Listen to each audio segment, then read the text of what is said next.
আল্লাহ তুমি নাকি মৃতকে জীবিত করো, কেমন করে করো একটু দেখাও তো। আল্লাহ বলে, ইব্রাহিম এটা কেমন কথা? আওয়ালাম তুমি নবী মানুষ, কি প্রশ্ন করলে? তোমার বিশ্বাস হয় না? আওয়ালাম তুমিন, বিশ্বাস হয় না? তুমি তো নবী, যেন নবী নও, তুমি খলিল, তোমার বিশ্বাস হয় না? এটা কেমন প্রশ্ন? সাইয়েদনা ইব্রাহিম বললেন, বালা, বিশ্বাস হয়, ওয়ালাকিন লিয়াতমাইন্না কলবি, কিন্তু দেখলে ভাল লাগবে, দেখলে ভাল লাগবে, দেখলে অন্তরটা ঠান্ডা হবে। সুবহানাল্লাহ পড়ে। সাইয়েদনা ইব্রাহিম বললেন, বালা ওয়ালাকিন লিয়াতমাইন্না কলবি, আল্লাহ অবশ্যই বিশ্বাস করি, কিন্তু দেখতে পারলে কলিজাটা ঠান্ডা হয়ে যাবে। বিশ্বনবীর অভ্যাস ছিল ওনার স্ট্যান্ডিং পয়েন্ট উনি ক্লিয়ার করে দিতেন। বুখারীর বর্ণনা, ওনার স্ত্রী আমাদের আম্মা জান সাফিয়া বিনতে হুয়াই ইবনে আখতাব, সাফিয়া বিনতে হুয়াই ইবনে আখতাবকে নিয়ে উনি ইতিকাফ অবস্থায় মসজিদে বসে আছেন। আলো আবছা অন্ধকার। সাফিয়া বিশ্বনবীকে বিদায় দিয়ে বের হয়ে যাবেন। ইন দ্য মিন টাইম বিশ্বনবী দেখলেন দুইজন সাহাবা হেঁটে যাচ্ছে। সাহাবারা হুট করে বিশ্বনবীর দিকে তাকালেন, তাকিয়ে দেখে বিশ্বনবীর সাথে একজন মহিলা নেকাব পরা। দেখেই সাহাবারা মুখটা ঘুরিয়ে দ্রুত চলে যেতে লাগলেন। বিশ্বনবী বললেন, এই আল্লাহ রিসলিকুমা, দাঁড়াও। বুখারীর বর্ণনা। বিশ্বনবী ওখানে গেলেন, যে বললেন সাহাবারা, আসসালামু আলাইকুম। ওয়ালাইকুম আসসালাম। ইন্নাহা উম্মুকুম সাফিয়া, ওই যে পর্দার আড়ালে একটা মহিলার সাথে আমারে বসা দেখছো, এটা তোমাদের মা, আমার স্ত্রী সাফিয়া। সাহাবারা বলে, সুবহানাল্লাহ, ইয়া রাসূলুল্লাহ, আপনি এটার ব্যাখ্যা দিতে এসেছেন কেন আমাদের কাছে? আমরা কি কিছু মনে করেছি নাকি?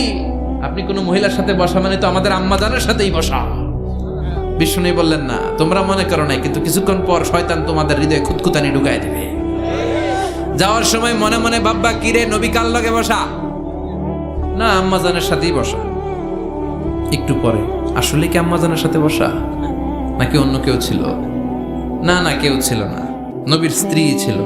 আসলে কি স্ত্রী ছিল না অন্য কেউ ছিল? এই যে খুঁতখুঁতে স্বভাবের একটা ভাব মনের মধ্যে শয়তান ঢুকাই দিতে পারে কি পারে না?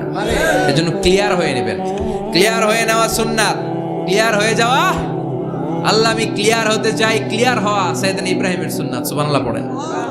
আল্লাহ, কেমন করে মৃতরে জীবিত করো তুমি দেখাও। আল্লাহ বললেন, 4টা পাখিরে টুকরা টুকরা করো, জবাই করো, টুকরা টুকরা করো, পায়ের সাথে মাথা মিশাও, মাথার সাথে কলিজা মিশাও, টুকরা টুকরা করে ওই পাহাড়ের মধ্যে ছিটিয়ে দিয়ে আস। এরপরে এই পাশে এসে সুম্মা দুহুন্না ইয়াতিনাকা সায়া, আমার নামে পাখিগুলারে ডাক দাও। উনি এই পাশে এসে আল্লাহর নামে টুকরো টুকরো করে ছিটিয়ে দিয়ে আসা পাখিগুলোর ডাক দিতে দেরি মুহূর্তে পায়ের সাথে মাথা, মাথার সাথে বডি লেগে জীবিত হয়ে পাখিগুলো দৌড়ে সাইয়েদনা ইব্রাহিমের কাছে চলে এসেছে। আল্লাহর কোরআন সাক্ষী। ইয়াতিনাকা সায়া, এই যে আল্লাহর সাথে উনার কি ডায়ালগ মারছেন, এটা কোরআনে আছে না নাই? বাৎসরিক পূজা অনুষ্ঠানের দিন আসলো। বাৎসরিক পূজা অনুষ্ঠানে সবাই ইব্রাহিমরে ধরছে, ইব্রাহিম চল আমরা পূজা দিতে যাব। সাইয়েদনা ইব্রাহিম ফানাযারা নাযরাতান ফিন নুজুম, তাকালেন আকাশে আর বললেন, ইন্নী সাকিম, আমি যেতে পারবো না, আমি অসুস্থ। আমি কি আসলে সুস্থ ছিলেন? তো অসুস্থ বললেন কেন? কারণ অসুস্থতা 2 ধরনের। চিল্লায় বলেন, একটা শারীরিক আর একটা। সাইয়েদনা ইব্রাহিম মানসিকভাবে প্রচন্ড বিপর্যস্ত ছিলেন, অসুস্থ ছিলেন। এর কারণ গোটা উম্মাত মূর্তির পূজা করে, এই দৃশ্য দেখে কোনো নবী মানসিকভাবে সুস্থ থাকতে পারে না। উনি বললেন, আমি অসুস্থ, তোমরা যাও। সবাই বলল, ঠিক আছে আমরা যাই। ইব্রাহিম, তুই আমাদের ঘরের মূর্তিগুলারে পাহারা দে। মূর্তি পাহারাদার একজন ভালো লোক পাওয়া গেছে। মূর্তি পাহারা দেওয়ার জন্য ভালো একজন পাহারাদার পাওয়া গেছে। সাইয়েদনা ইব্রাহিম কয়, ঠিক আছে আজকে পাহারা দিমু, জন্মের পাহারা। যা তোরা দিতাছি, পাহারা দিতেছি, যা। এইবার সাইয়েদনা ইব্রাহিম মূর্তির ঘরে ঢুকলেন। দেখেন কি সুন্দর কথোপকথন আল্লাহ তুলে ধরলেন। আল্লাহু আকবার। মূর্তির ঘরে, দেবীর ঘরে ঢুকে উনি ঘুরে ঘুরে তাকায়, দেখে একটা এমনি হাত আর একটা ব্যাগ, 14-15টা হাত নিয়ে তাকায় আছে। উনি সবগুলার সামনে এভাবে তাকায় আছে। দেখে এক একটা চেহারা, একটা হাতির গণেশ স্টাইলের, আর একটা এরকম, আর একটা নারীর, আর একটা বাঘের, আর একটা তলোয়ার নিয়ে আইতাছি কোপায় ফেলাম। আছে না নাই? সবগুলোর সামনে যায়, যে দেখে আর অবাক হয় কত ধরনের খোদার কাছে এরা কত কিছু চায়। আর যে দেখে প্রত্যেকটার সামনে ডেজার্টস আইটেম, মিষ্টান্ন, এক একটার সামনে রসমলাই, এক একটার সামনে কালো জাম, লাল জাম, রসগোল্লা, চামচাম, দুধ মালাই, মালাই চপ। আছে না নাই? জিব্বে পানি চলে আসছে নাকি? তো সাইয়েদনা ইব্রাহিম অবাক, কিরে এত মূর্তি, এত ডিজাইন, এত ভাবে এরা অঙ্গভঙ্গি করে আছে, এত খাবার দেয়া, খায় না কেন? সাইয়েদনা ইব্রাহিম ভাবলেন মনে হয় নাগাল পাই না, আমি একটু তুইলা ধরি। উনি রসমলাইয়ের বাটিটা নিয়ে যেটা হা করে আছে ওইটার সামনে যায় কয় খা। কি কয়? বানাই কইতেছি মনে হয়। ফারাগা ইলা আলিহাতিম, মূর্তিগুলোর কাছে গেলেন। ফাকালা আলা তাকুলুন, খাবি না? খাবি নাটারে আমি কিছু খা, কোরআন থেকে বলছি, ঠিক কি না?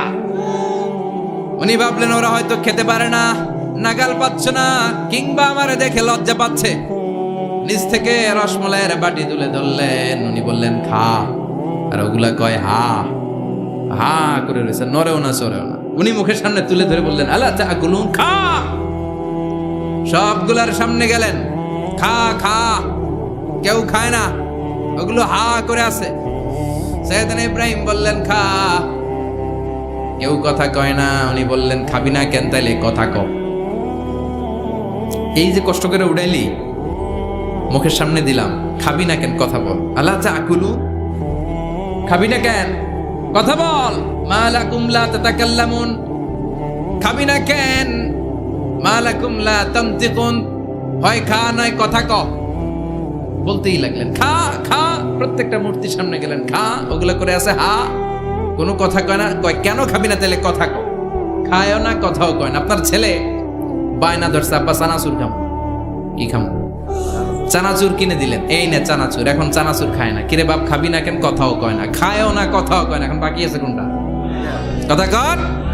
ফারাগা আলাইহিম দারবাম বিল ইয়ামিন, ডান হাতে কোপানো শুরু করলেন। ইচ্ছা মতো ঘুষি কিল মারতে মারতে মূর্তিগুলার সাইজ। ফারাগা আলাইহিম দারবাম বিল ইয়ামিন, এক একটা নবীর হাতে জান্নাতি শক্তি দিয়েছে কে? খা নাইলে কথা ক। খায় না, কথাও কয় না, বাকি আছে মায়ের। মারতে শুরু করলেন, মারতে মারতে সব শেষ। তারপরে খুঁজে পেলেন একটা কুড়াল। কি পাইলেন? কুড়াল দিয়ে এখন মারতে আরো সুবিধা। খালি এটারে এভাবে মারে, ওইভাবে মারে। মারতে মারতে যতগুলো মূর্তি ছিল সবগুলো মেরে বড় মূর্তিটার গায়ে মারতে যাবে। In the meantime stop, না এটারে মারো না। ফাজআলাহুম জুদাদান, সবগুলোর টুকরা টুকরা। ইল্লা কাবীর আল্লাহুম, বড়টা ছাড়া। ওইটারে রেখে দিলেন। আর বুদ্ধি করে কুড়ালটারে বড়টার কাঁধে ঝুলাইয়া দিলেন। বড় মূর্তিটার কাঁধের মধ্যে ঝুলাই দিলেন। ঘটনাটা সুন্দর হয়েছে না? এখন কেমন যেন মনে হয় এটা কোপাইয়া দাঁড়ায় রয়েছে বাপের বেটার মতো। বড় পূজার শেষ, পূজার দিনক্ষণ শেষ। বিকেলবেলা পূজা মণ্ডপ থেকে সব এসে দেখে সর্বনাশ। পাহারাদার ইব্রাহিম কই? আনতা ফাআলতা হাযা বিআলিহাতিনা ইয়া ইব্রাহিম। ইব্রাহিম সর্বনাশ কে কইছে? তুই কইছত নি? কই আইনো, বড়টাই কইছে। ওইটারে জিজ্ঞেস করো। বাল ফাআলাহু কাবীরুহুম হাযা ফাসআলুহুম ইন কানু ইয়ানতিকুন। কোরআন থেকে বলছি, আমি করি নাই। ওই দেখ কুড়ালটা কার কান্দে? বড়টার কান্দে, ওইটারে জিগা। সবাইকে খাইছে। সবাই বলে ইব্রাহিম তুমি কি জানো না এগুলো কথা বলে না? সাইয়েদনা ইব্রাহিম বলে যে এটা কথা কয় না, ওইটার পূজা করস কেন?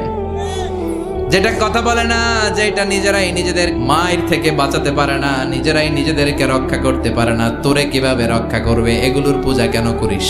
ফাবুহিতাল্লাযী কাফার, কারো কোনো জবাব নাই, লা জবাব। সবাইকে ইব্রাহিম তুই বড্ড বেড়ে গিয়েছিস, তোরে নমরুদের কাছে নেওয়া হবে। রশি দিয়ে পেঁচিয়ে নমরুদের কাছে নেওয়া হলো। নমরুদের নাম শুনছেন? শোনেন নাই বোধহয়? শোনেন নাই? পৃথিবীতে 4 জন বাদশা ছিল, যারা গোটা বিশ্বের বাদশা। গোটা বিশ্বের 2 জন কাফের, 2 জন মুমিন। মুসলমানের একজন হচ্ছে যুলকারনাইন, আরেকজন হচ্ছে সাইয়েদনা সুলাইমান। কাফেরের একজন হচ্ছে বাখতানাসার, আরেকজন হচ্ছে নমরুদ। এই নমরুদের কাছে নিয়ে যাও রশি দিয়ে বেঁধে। এবার নমরুদের সাথে কি ডায়ালগ মারছে এটা তো আর কোরআনে নাই। কথা কন, এটাও আছে। নমরুদ বলে ইব্রাহিম শুনলাম তুমি নাকি আমাদের খোদাগুলারে মারছো, তুমি নাকি কোন আল্লাহর ইবাদত করো, তুমি নাকি কোন নতুন রবের তথ্য নিয়ে আমাদের বাবেল নগরীতে আগমন করেছো। আমি ছাড়া কোনো খোদা আছে বলে তো আমি শুনি নাই। এই বাবেল নগরীতে আমি ছাড়া কোনো খোদা আছে আজকে নতুন শুনলাম। কে তোমার খোদা? কি তার পাওয়া? এবার ডায়ালগ মারা শুরু করলেন সাইয়েদনা ইব্রাহিম। সাইয়েদনা ইব্রাহিম বললেন রব্বি আল্লাযী ইউহয়ী ওয়া ইউমীত। আমার রব এমন রব যিনি জীবন দেয় আবার মরণও দেয়। জীবন দেয় কে? মরণ দেয় কে? নমরুদ বলে তাই তোমার আল্লাহ জীবন দেয় মরণ দেয়? আনা উহয়ী ওয়া উমীত। এবার নমরুদ ডায়ালগ মারতেছে, খালি ডায়ালগ। আনা উহয়ী ওয়া উমীত, আমিও তো জীবন দেই, আমিও তো মরণ দেই। সাইয়েদনা ইব্রাহিম বললেন, তুমিও যদি আমার আল্লাহর মতো জীবন দাও, মরণ দাও, তাইলে দেখাও। নমরুদ জেলখানা থেকে দুইজন ফাঁসির আসামিকে ধরে এনে একটা ধারালো ছুরি নিয়ে প্রথম আসামির পেটের ভিতরে ধা করে ছুরিটা ভরে দিয়েছে। ফিনকি দিয়ে রক্ত ছুটলো, লোকটা ছটফট ছটফট ছটফট করতে করতে দুনিয়া থেকে বিদায়। এবার পেট থেকে ছুরিটা বের করে দ্বিতীয় আসামির পেটের মধ্যে ঢুকাতে যাবে ধা করে। In the meantime stop, ঢুকায় নাই, পেটে ঢুকাইতে যাবে, ঢুকায় নাই। কয় ইব্রাহিম, এই যে দেখো, তোমার সামনে প্রথম লোকটারে আমি মৃত্যু দিলাম, আর এটার মৃত্যুর পথ থেকে বাঁচাই এটারে আমি জীবন দিলাম। প্রথমটারে দিলাম মরণ, পরেরটারে দিলাম জীবন। তোমার রব যেরকম করে জীবন দেয় আর মৃত্যু দেয়, আমিও জীবন দেই, আমিও মৃত্যু দেই। চিল্লায় পড়েন নাউযুবিল্লাহ। সাইয়েদনা ইব্রাহিম বিপদে পড়ে গেলেন। তাই তো, আসলেই তো প্রথম লোকটারে মৃত্যু দিল, দেয় নাই? কথা কন, ছুরি মেরে রক্ত বের করে ওর মৃত্যু দেয় নাই? পরের লোকটারও একইভাবে মৃত্যু দিতে যে সেখান থেকে বাঁচিয়ে জীবন দিল। ভেজাল আছে না নাই? এবার সাইয়েদনা ইব্রাহিম বলে, ফাইন্নাল্লাহ ইয়াতি বিশ-শামসি মিনাল মাশরিকি ফাআতি বিহা মিনাল মাগরিবি ফাবুহিতাল্লাযী কাফার। সাইয়েদনা ইব্রাহিম বললেন, বুঝলাম তুমি আমার আল্লাহর মতো জীবন দাও, বুঝলাম তুমি আমার আল্লাহর মতো মরণ দাও, কিন্তু নমরুদ খেয়াল করে শোনো, আমার আল্লাহ প্রতিদিন সকালবেলায় পূব আকাশ থেকে জল জলে সূর্যটা উঠায়। তোমার যদি এরকম কোনো ক্ষমতা থাকে, তুমি আগামীকাল সকাল থেকে পূর্ব দিক থেকে সূর্য না উঠিয়ে পশ্চিম দিক থেকে সূর্যটা উঠাও। ফাবুহিতাল্লাযী কাফার। এবার ধরা খাইছে, এবার জায়গার মধ্যে ধরা, একেবারে স্টপ, লা জবাব। নমরুদের মুখে কোনো জবাব নাই। এবার নমরুদের মেজাজ নরম নাকি গরম? কথা কন। গরম মেজাজ নিয়ে কয়, হাররিকু, এটারে আগুনে জ্বালা, এটারে আগুনে ফেল। নমরুদ বুঝে নাই যে আগুনের মালিক কে। বিশাল আগুনের কুণ্ডলি পাকিয়ে সাইয়েদনা ইব্রাহিমকে আগুনের মধ্যে ফেলে দেয়া হলো। হাতের মধ্যে রশি, পায়ের মধ্যে রশি, সারা দেহের মধ্যে রশি পেঁচিয়ে আগুনের কুণ্ডলিতে ফেলে দেয়া হলো। মুহূর্তের মধ্যে আগুনের প্রজ্বলন শক্তি ওই রশিগুলোকে জ্বালিয়ে পুড়িয়ে ছারখার করে দেয়, কিন্তু সাইয়েদনা ইব্রাহিমের দেহের একটা পশমও জ্বালায় না। যে রশি দিয়ে টাইট করে পাচ্ছে, ওনার দেহের সাথে লাগানো টাচ করা রশি, ওই রশি জ্বলে যায়, কিন্তু সাইয়েদনা ইব্রাহিমের পশম জ্বলে না। চিল্লায় পড়েন আল্লাহু আকবার। মুসার মতো ঈমান হলে রাস্তা হবে সাগর জলে, ইউসুফের মতো ঈমান হলে একে একে দরজা খোলে। সাইয়েদনা ইব্রাহিমের মতন ঈমান যদি আজও থাকে বিদ্যমান, অগ্নিকুণ্ডে দেখতে পাবে খুবসুরতে ফুলবাগান। ঠিক কি না? ওই ঈমানটা দরকার। ওই ঈমান যদি ঈমানের মতো হয়, আগুনের কুণ্ডলকে ফুলবাগান বানিয়ে দিবে কে? সাইয়েদনা ইব্রাহিম বসে রইলেন। নমরুদ কয়, আরো আগুন জ্বালা, এলাকার বড় বড় গাছগুলো, তক্তাগুলো কেটে আগুনের কুণ্ডলিতে ফেল। তক্তা লাকড়িগুলো আগুনের কুণ্ডলিতে ফেলা মাত্র দাউ দাউ করে লাকড়িগুলোকে, তক্তাগুলোকে আগুন জ্বালিয়ে দেয়, কিন্তু সাইয়েদনা ইব্রাহিমকে জ্বালায় না। সুবহানাল্লাহ। আগুনের মালিক কে?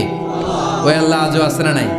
তিনি আগুনটা অর্ডার করলেন, সৃষ্টির শুরু থেকে তোকে একটা ধর্ম দিয়েছি, সব জ্বালিয়ে দেয়া, পুড়িয়ে দেয়া, আজকে কয়েকদিনের জন্য তোর ধর্মটাকে আমি স্টপ করে দিলাম। চিল্লায় পড়েন আল্লাহু আকবার।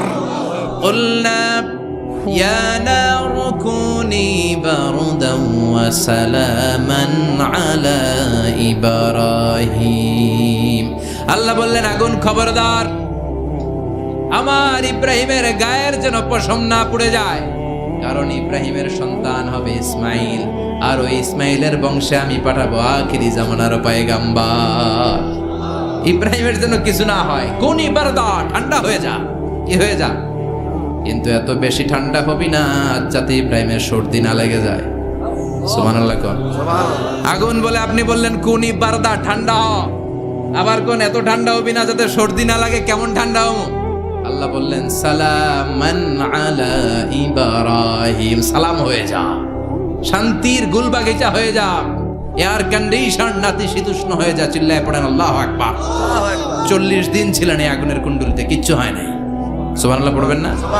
শেষ জীবনে উনি ওনার নাতিপুতিদের সাথে গল্পের সময় বলতেন যে আমার জীবনে সবচেয়ে আরামদায়ক সময় কাটিয়েছি আমি নমরুদের আগুনের কুণ্ডুলির ভেতরে থেকে। চিল্লায় এখন সুবহানাল্লাহ। তার মানে পুরো আগুনের কুণ্ডুলির গোলবাগিচা বানিয়ে দিয়েছে কে? ওনার জীবনের শ্রেষ্ঠ সময় নাকি এটা, সবচেয়ে আরামসে নাকি কাটিয়েছে এই আগুনের কুণ্ডুলির ভেতরে। চিল্লায় পড়েন আল্লাহু আকবার। এবার আল্লাহ ডেকে বলেন, নমরুদ অনেক হয়েছে, আর না, অনেক চান্স তোমারে দিছি আমি, অনেক ছাড় দিছি, মাগার ছেড়ে দিব না। আল্লাহ কি দেয়? ছাড় দেয়, ছেড়ে দেয় না। মনে থাকবে, আল্লাহ বলে তোরে মারতে আমার কামান লাগবে না, গোলা লাগবে না, ফেরেশতা লাগবে না, তলোয়ার লাগবে না, নমরুদ তোরে মারবো আমি ল্যাংড়া মশা দিয়া। ফারসালাল্লাহু তাআলা বাউদা, আল বাউদাতু জুনদুম মিন জুনুদিল্লাহ। এই মশাগুলো আল্লাহর সৈনিক। কথা কন, এই মাছিগুলো আল্লাহর সৈনিক, এই সাপ আর ব্যাঙগুলো আল্লাহর সৈনিক, এই বাতাস আল্লাহর সৈনিক, এই মাটি আল্লাহর সৈনিক। মাটি যদি কাঁপাকাঁপি শুরু করে বসে থাকা যাবে? কথা কন। ভূমিকম্প হইলে সব দৌড়াদৌড়ি আছে না নাই? আগুন লাগলে দুর্ঘটনা আছে না নাই? বাতাস যদি 70 থেকে 80 কিলোমিটার বেগে ছুটে আসে দুর্ঘটনা আছে না নাই? ফারসালাল্লাহু বাউদা, আল্লাহ একটা ল্যাংড়া মশা পাঠালেন। এই ল্যাংড়া মশা নাকের ভেতর দিয়ে ঢুকে মস্তিষ্কের মাঝখানে যে কামড়াতে শুরু করেছে। মশার কামড় খাইছেন না আপনারা? শীতকালে যখন আমরা কম্বল মোড়া দিয়ে ঘুমাই, কানের সামনে যখন পন পন শুরু করে কেমন লাগে? কি বিরক্তি লাগে না? আবার ছেড়ে টেরে আবার শুই, আবার পন পন। তো পন পনের আওয়াজই আমাকে সহ্য হয় না। ওই মশা নাকি দিয়ে ঢুকে এদিকে কামড়া, ওই বেটার কেমন লাগে? কথা কন। নাকের ভিতর দিয়ে মশা ঢুকে ভিতরে কুটকুট কুটকুট করে কামড় মারে। এই কামড় খাইয়া নমরুদ এবার নাচানাচি শুরু করছে। I M A disco dancer. Or dance দেখে সবাই হাসে, একেবারে I M A disco dancer. Or dance দেখে সবাই অবাক। ঘটনা কি? খোদায় লাফায়। এতদিন ধরে সবাই নমরুদরে পূজা করতো আর বলতো নমরুদ সবচেয়ে বড় খোদা, নমরুদ সবচেয়ে। এখন খোদা কি করে? ড্যান্স দেয়। চিল্লা এখন কি দেয়? এবার নমরুদ বাঁচার জন্য মাথার মধ্যে আঘাত করে, কিন্তু মশা বের হয় না। চিল্লায় আওয়াজ করে উত্তরে বলেন, মশা ঢুকছে কার অর্ডারে? এই মশা বেরোবেও কার অর্ডারে? মাথার মধ্যে আঘাত করে ঘুষি মারে, কিল মারে, কিন্তু মশা বের হয় না। এবার আশেপাশের যারা আছে খাদেম খুদ্দাম কয় তোরাও ঘুষি মার। খাদেম খুদ্দাম মনে মনে কয় আজীবন অনেক মারছস, আজকে আমরা মারুম। সুযোগ পায়া কিলের উপর কিল আর ঘুষি। আজীবন অনেক কাজ করাইছিস আমাদেরকে দিয়ে, অনেক জুলুম করেছিস, আজকে সুযোগ পাইছে মতো মাইরা লই। খাদেম খুদ্দাম ওরাও কিল ঘুষি। ঘুষাইতে ঘুষাইতে চেহারার মানচিত্র পাল্টাই দিছে, মাগার মশা বের হয় না। এই মশা ঢুকছে কারা দেশে? কথা কন।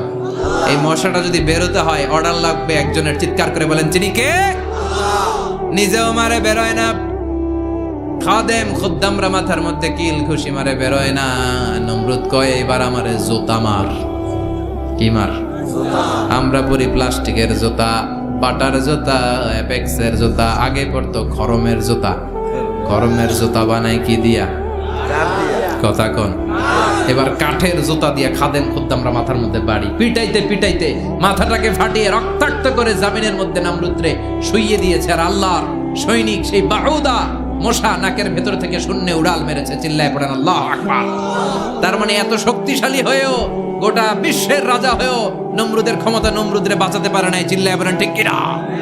এজন্য ক্ষমতা কাউরে বাঁচাতে পারে না, দাপট কাউরে বাঁচাতে পারে না, অহংকার কাউরে বাঁচাতে পারে না, সৈন্যবাহিনী কাউরে বাঁচাতে পারে না। বাঁচাতে পারে একজন। চিৎকার করে বলতে হবে, তিনি কে? সাইয়েদনা ইব্রাহিম কমন সেন্স খাটালেন, ওনার বুদ্ধি বিবেক খাটালেন, চিন্তা করলেন, অনুসন্ধান করলেন। করতে করতে করতে উনি মহাসত্যের সন্ধান পেয়েছেন। উনি দেখতেন আশেপাশে চলে মাছের পূজা। আমরা আজান দেখি, মসজিদ দেখি, তাফসির মাহফিল দেখি। উনি দেখেছেন মাছের পূজা। উনি বাইরে দেখেছেন গাছের পূজা। উনি বাজারে দেখেছেন গরুর পূজা। উনি এলাকায় দেখেছেন মূর্তির পূজা। কিন্তু একটা তো ওনার মন বসে না। উনি দেখেন লোকজন আগুনের পূজা করে। কিসের পূজা করে? আবার পূজা শেষ আগুনের মধ্যে পানি ঢেলে দিলে আগুন নিভে যায়। মাথায় ধরে না কি রে, আমার খোদা কই গেল হঠাৎ করে? এতক্ষণ তো ছিল। ধরে নিলাম ফর এন এক্সাম্পল আগুনটাই আমার খোদা। এতক্ষণ তো আগুন রে নম নম করতো, তো পানি দেওয়ার পরে আমার খোদা গেল? প্রশ্ন আছে না নাই? দেখেন কিভাবে ইন্টেলেক্ট, রেশনাল, সৃজনশীলতার বুদ্ধিমত্তাকে তিনি কাজে লাগিয়েছেন। খেয়াল করেন, আমরা চিন্তা না করে সিলে কান নিচে শুনে দৌড়, আছে না নাই? একটু যাচাই করারও প্রয়োজন বোধ করি না, ভেরিফাই করার প্রয়োজন বোধ করি না। এটা মহামারীর আকার ধারণ করেছে আমাদের সমাজে, সমাজটা শেষ। সাইয়েদনা ইব্রাহিম ভাবলেন, আগুন আমার রব হয় কি করে, এটাতে পানি ঢাললে এটা গেল কই? তিনি বললেন, না, আগুন আমার খোদা হতে পারে না। এরপর দেখলেন সবাই গাছের পূজা করে। কিসের পূজা? ঘরে যখন লাকড়ি দরকার, গাছ নামক খোদারে কুপাইয়া সাজ করে ফেলে। যারা গাছের পূজা করে, যখন লাকড়ি দরকার, কাঠের দরকার, তখন খোদারে কি করে? কোপায়, কোপায়া সাইজ। তো খোদারে কোপায়, এটা কেমন খোদা? এরপর দেখলেন কিছু লোক গরুর পূজা করে। কিসের পূজা? তো তিনি দেখতে পেলেন গরুর পূজা করে। আবার যখন জুতা বানানো দরকার, গরু জবাই করে ওই গরুর চামড়া দিয়ে জুতা বানায়া পড়ে। তো এইটারে খোদা মানে কি করে? খোদার গায়ের চামড়া দিয়ে জুতা, কত বড় বেয়াদব! চিন্তা করছেন? খোদার গায়ের চামড়া দিয়ে ওই বেয়াদবটা পায়ে জুতা পড়ে। মাথায় ধরে? একটাও সাইয়েদনা ইব্রাহিমের মাথায় ধরে না। এরপর সাইয়েদনা ইব্রাহিম দেখলেন মূর্তির পূজা করে। বিশাল বিশাল মূর্তিগুলোর সামনে দাঁড়িয়ে চোখের পানি ছাড়ে। তো উনার এটাও মাথায় ধরে না, কারণ উনি দেখলেন কিছুক্ষণ আগে এগুলোর মাটি কাদা দিয়ে মূর্তি বানাইছে ওরা। এরপরে ডিজাইন করে এগুলোর সামনে ওম নমঃ পড়ে। তো এইটা ওর খোদা হয় কেমনে? যারা বানাইলো এরাই না মূর্তির খোদা? কথা বলেন, বুঝে শুনে উচ্চার করেন। কাদার মাটি দিয়ে আমি মিজানুর রহমান আজহারি একটা মূর্তি বানালাম। মূর্তি বানিয়ে এটার আগুনে পুড়ে শক্ত বানালাম। এরপর আমি নিজ হাতে রং তুলে দিয়ে ডিজাইন করলাম। এরপরে এটার আমি বসালাম। বলেন তো, আমি এটার স্রষ্টা না এটা আমার স্রষ্টা? এটার বানাইছে কে? মিজানুর রহমান আজহারি এই মূর্তির স্রষ্টা। চিল্লা এখন ঠিক কিনা? তো যেটারে আমি বানালাম এটার আবার ওম নমঃ ভগবতী হবে? মাথায় ধরে না, উনার মাথায় ধরে না। উনি চিন্তা, গবেষণা, অনুসন্ধানের মধ্য দিয়ে সত্যের সন্ধান পেয়েছেন। মহাসত্য এমনি পান নাই। দিন গড়িয়ে রাত আসে। সাইয়েদনা ইব্রাহিম আকাশের দিকে তাকায়, তাকিয়ে দেখে ধ্রুব তারা। কি তারা?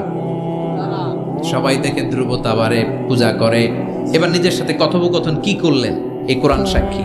ফালাম্মা জান্না আলাইহিল লাইলু রাআ কাওকাবান ক্বালা হাযা রাব্বি ফালাম্মা আফালা ক্বালা ইন্নী লা উহিব্বুল আফিলিন। সুবহানাল্লাহ পড়েন। দেখেন নিজের সাথে নিজের বোঝাপড়া। রাত্রিবেলায় যখন ধ্রুব তারা দেখলেন, সবাই পূজা করে, এবার মনে মনে কথা কয়। কেমনে কথা কয়? এই যে শুরু করছিলাম একটু আগে, বললাম না যে মনে মনে কথা আছে না নাই? মনে মনে কথা কয়, কিরে এটা তো সুন্দর, এটাই মনে আমার খোদা। কিছুক্ষণ পর যখন দেখে তারা নাই, কয় না এটা খোদা না, এটা হুদা। এটা কি? খোদাই কি আমার ছেড়ে চলে গেলে চলবে? আমি অসুস্থ হইলে আমার দেখবে কে? অসুস্থ হইলে আমার সুস্থ করবে কে? বিপদে পড়লে আমাকে উদ্ধার করতে হবে কে? তার মানে আমার খোদা আমার ছেলে চলে যায় না, এই তারা আমার খোদা হতে পারে। ফালাম্মা জান্না আলাইহিল লাইলু রাআ কাওকাবান ক্বালা হাযা রাব্বি ফালাম্মা আফালা ক্বালা ইন্নী লা উহিব্বুল আফিলিন ফালাম্মা রাআল কমারা বাযিগান ক্বালা হাযা রাব্বি ফালাম্মা আফালা ক্বালা লাইন লাম ইয়াহদিনি রাব্বি লাআকুনান্না মিনাল কওমিদ দাল্লিন। পড়েন আল্লাহু আকবার। এরপরের দিন যখন চাঁদ দেখলেন, পূর্ণিমার চাঁদ, দেখতে ওইটা তারার চেয়ে ছোট না বড়? কম সুন্দর না বেশি সুন্দর? পরের দিন চাঁদ দেখে তিনি দেখলেন সবাই চাঁদের পূজা করে। এবার আবার মনে মনে কথা, তাইলে ওইটা না এটাই মনে হয় খোদা। আল্লাহর কসম, এগুলো কোরআনে আছে। কিভাবে উনি মহাসত্যের সন্ধান পেয়েছেন সব আল্লাহ কোরআনে তুলে ধরেছে। না না, ধ্রুব তারা আমার খোদা না, খোদা হইলে হবে এই চাঁদ। এটা অনেক সুন্দর। আবার রাতের শেষে চাঁদও নাই, মনে মনে খাইছে, কোথায় গেল কই? উনি খোদা খুঁজে পায় না, খোদা গেল কই? এবার উনি বললেন, হায় হায়, আমি তো বিপদে পড়ে গেছি, খোদা খুঁজে পাই না। আমার আসল খোদা যদি আমারে পরিচয় না দেখায়, আমি তো গোমরা হয়ে যাব। ফালাম্মা রাআশ শামসা বাযিগাতান ক্বালা হাযা রাব্বি হাযা আকবার ফালাম্মা আফালাত ক্বালা ইয়া কওমি ইন্নী বারীউম মিম্মা তুশরিকুন। এরপরের দিন সকালবেলা পূর্ব দিগন্ত থেকে যখন দ্বিপ্রহরের জলে সূর্যটা উঠলো, গগন বিদারী তাপ দিয়ে গোটা বিশ্বটারে আলোকিত করে জানান দিয়ে যখন জলে সূর্যটা উঠলো, তিনি বললেন, না না, ধ্রুব তারা খোদা না, চাঁদ আমার খোদা হলে হতে হবে এই সূর্যটা, ঠিক কিনা? হাদা আকবার, এটা অনেক বড়, এটা সবচেয়ে বড়, খোদা হইলে এটারই হওয়া লাগবে। আবার বিকেল বেলা পশ্চিম দিকে যখন জলে সূর্যটা ডুবে যায়, এবার উনি বিপদে বললেন, আল্লাহু আকবার।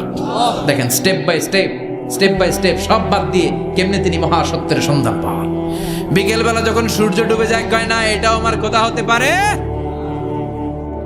এরপর তিনি দ্ব্যর্থহীন কণ্ঠে ঘোষণা করলেন, ইন্নী ওয়াজ্জাহতু ওয়াজহিয়া লিল্লাযী ফাতারাস সামাওয়াতি ওয়াল আরদা হানিফান ওয়া মা আনা মিনাল মুশরিকিন। সুবহানাল্লাহ পড়ে। তিনি বললেন, না, গরু আমার খোদা হতে পারে না, মূর্তি আমার রব হতে পারে না, ধ্রুব তারা চাঁদ সূর্য কোনোটাই আমার রব হতে পারে না। মহাবিশ্বটা যে চমৎকার ভাবে চলছে, নিশ্চয় এমন একজন মহা ব্যবস্থাপক আছে, নিশ্চয় এমন একজন মহা কন্ট্রোলার আছে, যিনি দূর থেকে গোটা বিশ্বের সব কন্ট্রোল করে থাকে। তিনি কে? তিনি বললেন, ওই রবের দিকে আমি মুখ ফেরালাম, যিনি আকাশ বানালেন, জমিন বানালেন। তোমরা যেগুলোর পূজা করো, আমি এগুলোর পূজা করি না। আল্লাহর দেখে নাই, কিন্তু পেয়ে গেছে সন্ধ্যা। সুবহানাল্লাহ পড়েন। কেমনে ইকুয়েশন ড্র করে, কেমনে পাটিগণিতের মতো মিলাইছে, না এটা বাদ, ওইটা বাদ, সব বাদ।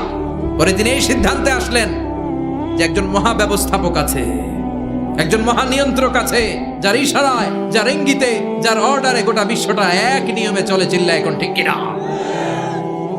স্টেপ বাই স্টেপ যেতে তিনি নিজের সাথে বোঝাপড়া করতে নিজের সাথে কথা বলতে আল্লাহর সন্ধান পেলেন। তার মানে এই নবী নিজে যেই কথা বলে, এই কথা কোরআনে আছে না নাই?